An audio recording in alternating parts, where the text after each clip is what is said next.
And then I just flipping collapsed. That was it. And that was, and the hallucinations came, and it was basically, it was showing me like my whole family was going to die.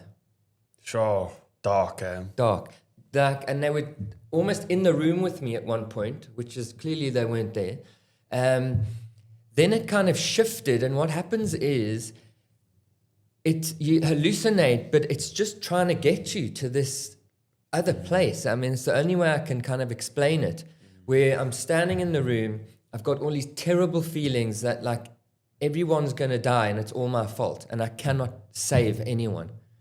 And I started like seeing myself on the floor, and I think this is what saved me actually. So I'm a Gemini, and I kind of have two sides to me. So one of me was like sitting on the TV counter, looking at myself on the floor.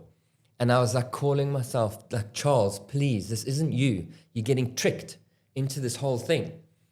And then I would obviously be in my body, like seeing what was going on. And there was just this darkness coming towards me and just coming closer and closer. And the whole world was disappearing. You know, as it came across, but you kind of saw it through the town, like everything. There was just, once the darkness hit, there was nothing past that darkness. And eventually the whole darkness came around me, and that was the only thing I could see. It was like, I call it like the runway to the end of where I was going.